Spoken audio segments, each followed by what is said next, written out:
മുടക്കിയ ഉത്സവത്തിന് നീ കൊടിയേറ്റ് നടത്തിയല്ലേ? നീ ഉയർത്തിയ കൊടി നീയായിട്ടഴിക്കുന്നോ അതോ ഞാൻ അഴിപ്പിക്കണോ? ഒത്തുതീർപ്പിന്റെ സമാധാനത്തിന്റെ വഴിയിലേക്ക് ഇറങ്ങി വരണം. എല്ലാം ശുഭമായി അവസാനിക്കുന്ന ഒരു ദിവസത്തെക്കുറിച്ച് ഞാൻ ചിന്തിക്കുന്നുള്ളൂ. നീ ഒരു സൂത്രശാലിയായ കുറുക്കനാണ്. ആൽത്തറക്കാവിൽ കൊടിയേറ്റ് കഴിഞ്ഞാൽ 16-ാം നാൾ ഉത്സവം. അതാ കണക്ക്.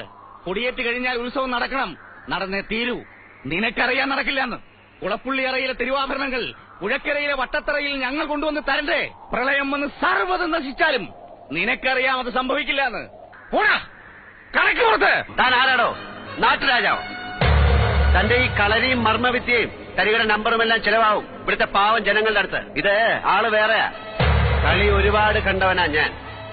കൊടിയേറ്റ് നടത്തിയെങ്കിൽ ഉത്സവം ജഗന്നാഥൻ നടത്തും. തിരുവാഭരണത്തിന്റെ ആമാടപ്പെട്ടി താൻ കൊണ്ടുവന്ന് തരും. പുഴക്കരയിലെ വട്ടത്തറയിൽ ഞാൻ തന്നെ വരുത്തും. ഇതിനിടയിൽ അറിയാവുന്ന നാറിയ കളികളെല്ലാം താൻ കളിക്കുമെന്ന് എനിക്കറിയാം.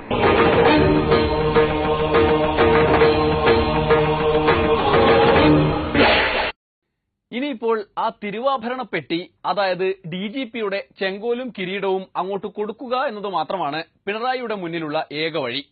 അല്ലെങ്കിലും TP എന്ന് പേരുള്ളവരെല്ലാം CPIMനെയും കൊണ്ടേ പോകൂ എന്ന് പണ്ടാരോ പറഞ്ഞിട്ടുണ്ടല്ലോ. TP ചന്ദ്രശേഖരൻ, TP ശ്രീനിവാസൻ, ഇപ്പോ ഇതാ TP സെൻകുമാറും.